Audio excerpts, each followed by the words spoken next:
Guys, it is Tanya and welcome back to the channel and welcome back to another speed build. Today I'm back building a starter house because it's been a while and I've actually gotten quite a few suggestions for starter homes. Most of the suggestions I got actually were kind of themed starter homes for specific skill sets, which is something I do want to do sometime soon, but I really was in the mood to just build a really cute starter home here in Brindleton Bay. So this is a 2-bedroom, 1-bathroom house on a 2020 lot in Brindleton Bay. It's the Bedlington Boathouse lot. It can fit up to 4 Sims and it only costs 19,991 simoleons, which is less than the amount of money you're given when you only have 1 Sim, but this can fit up to 4 Sims. So it's a very budget conscious house, I should say. I did have some fun trying to fiddle around with it and make it as affordable as I could while still having some decorations around, and overall I'm pretty happy with how it came out, so I hope you guys do like it as well. I have written down some starter houses to work on revolving around some skills like cooking and things like that.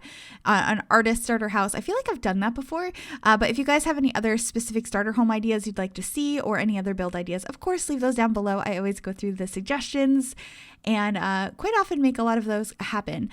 So let me know what you guys would like to see, especially as we are entering into the new year. I am so excited for 2020. I was planning on starting streaming again in 2020 over on Twitch. I used to stream a lot a couple years ago, but I don't know, I couldn't find time lately, but I've been missing it a lot and I've been really wanting to go back, and I might be starting before the new year starts. I'll announce officially on social media when it's going to happen, but I think I might be streaming tomorrow, which is really exciting. I want to build something. I'm not really sure what yet, but let me know if you guys think you might want to pop by or any suggestions you might have for what we could build on a live stream, because that'd be really, really fun, and I'm just excited to get back into it. So hopefully that'll be tomorrow. But if it's not, you can just find out on my social medias. I'll probably also post about it here on YouTube on my community tab, maybe post a little video when I'm live as well, so you guys can know and hopefully come join us, because that'll be really, really fun. It's such a great time to kind of communicate with everybody in a live environment where I can just interact right then and there with you guys. So I'll actually put a link down below to my Twitch channel if you want to go over and follow that, because sometime in the next couple of days, hopefully tomorrow, I will be live over there. So anyway, back to this build. I wanted to keep it pretty simple, of course, because we had a strict budget to keep to, but also just the style of house I wanted to do. I just really wanted this cozy look. I particularly wanted to use these columns that we got with Get Famous. I think they are so cute. I always wish the bottom though had more of a stone pattern instead of the bricks, or that we got both, because I wish they were like a chunky brown stone. That would look so pretty, but we it's not. So I used the gray bricks on this house, and then we're going to be using some of these rocks from the debug menu to make a little pathway over here. I think this lot is really cute.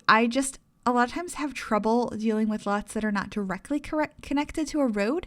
They just kind of end in the middle of the grass, because I'm like, okay, how do I make this house look natural and like it's here? And how do people get to it in the middle of the grass? There's no pathway, there's no nothing. So that's always a little bit of a struggle. And whenever we get lots like that in the game, I'm like, but why? But sometimes they're kind of nice to do. I like the ones that are more in the backwoods area here in Brindleton Bay as well, but I still struggle with that issue. But here we are trying to figure out the floor plan. At this point, I had no idea if I was doing 1-bedroom or 2-bedroom or how I wanted to figure it out, but I kept the whole floor plan in so you could see that. And I did extend the back of the house so I could fit those 2 bedrooms, because I feel like I do too many 1-bedroom houses, because I do a lot of tiny houses, and trust me, I have so many ideas for the squish. So there'll be plenty of that coming up in the next couple of weeks. But I wanted to make sure that this starter house was for more than 1 sim.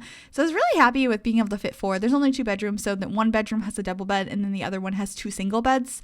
So you could have, parents and 2 kids here, or whoever. As long as 2 people are willing to share a bed, you're good. And I guess you could have somebody sleep on the couch as well. So there's plenty of sleeping places in this very, very affordable house. And I'm pretty happy with how it got decorated as well, because I feel like it's always really difficult to decorate a starter house because you don't have much money to make things look cute. So it's a little bit of a difficult situation sometimes. But in the kitchen, we have a couple of cabinets over on one of the walls over the stove. And then we have one shelf over by the sink, which we'll add a little bit later to add a little bit of extra detail and clutter over there. And I thought about closing off this room, but I decided to keep it open concept because it was cheaper and it looked a little bit more updated that way. So that's why I did that. I also kept changing my mind about the flooring in this house, and we did end up going with this laminate flooring in the kitchen and the bathroom, and then the wood on the floor from Cats and Dogs as well. I try and use a lot of stuff from Cats and Dogs when we're building in Brindleton Bay because it fits in so nicely, but it's also really nice to just kind of mix up the different packs you're using and combining them, because a lot of them work really, really well together, or work together surprisingly well, I guess. Like some of the items you wouldn't have originally thought to put together, but the color swatches and stuff, I don't know. I'm just going off on a little rant about that. And with that said, this house is not limited pack whatsoever, but I do still plan to do more of those soon. I'm actually starting on a base game build that hopefully will be out in the next week or two. I'm doing a little bit of pre-recording because I'm going to Disney World soon ish in the next couple of weeks for the first time ever, so I'm trying to get some videos done for then as well. So I'm not exactly sure when that's coming out. It's not done yet anyway. I just started it, but I'm really excited about that one. It looks like it's going to be a fairly large house because I didn't do the floor plan yet, but the outside looks pretty big, so it'll probably be at least 3 or 4 bedrooms, so I'm excited about that. I feel like I should do another base game tiny house sometime though. I get asked to do those a lot. I've done, I think, 2 of them so far, but let me know if you guys would like to see that. And here we are into the bathroom. I did use the countertops in here that I used in the kitchen. Those are definitely something you could delete to get some more money and just put a stand-up sink in there, but I really liked how it looked, and I was focusing more on making sure the place looked cute, honestly, and then trying to make it fit into the budget. I didn't want to just give it all the basics and make it look awful. I mean, it does have the basics. It has like cheap counters. It's not the city living ones, though. It's the base game ones, so they're not super beat up. So you could save money on that as well. But I just really wanted it to look nice. So hopefully you guys do think it does. We used a counter or cabinet over here and put a little TV on top of it. And I believe we put a couple of paintings over one of the couches, and we're going to paint that wall right there blue, which I think looks really pretty. It's actually the paneling, the vertical paneling here from Cats and Dogs in blue. I think it just makes that area pop a little bit more. Feature walls are one of my favorite things to do in the game and in real life, but I don't have a feature wall in real life. I used to in my old bedroom when I lived with my grandmother.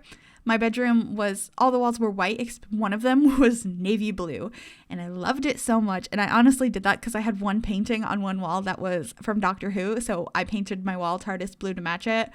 And I kind of wish I had some kind of feature walls in my current place, but it's a lot of work and a lot of money. And then when I move out, I have to repaint it, and it's just a whole ordeal.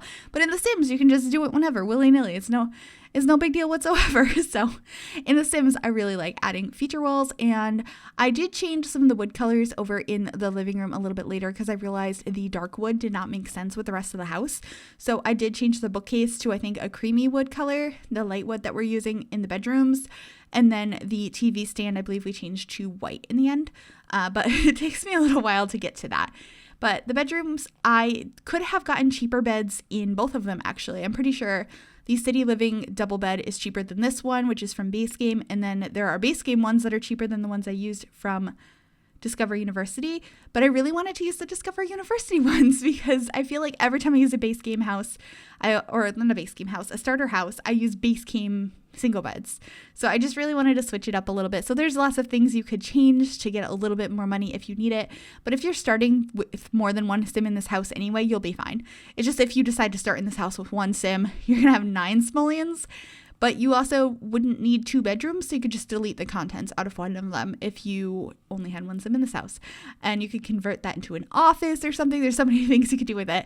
So if you guys would like to download this house, it is available on the Sims 4 gallery. If you search Gryphi or the hashtag MsGryphi, that information is also down below, as well as a direct download link to the gallery website if it's easier for you guys to download it that way. Anyway, here we are configuring that collage of paintings above the couch. I had originally been thinking of using the feathers that came with Cats and Dogs. They're in the debug menu. Your cats and dogs can go and scavenge and bring back feathers, and they actually, if you drag them onto your wall, are frames with the picture of the bird above them, and I think they're really cute.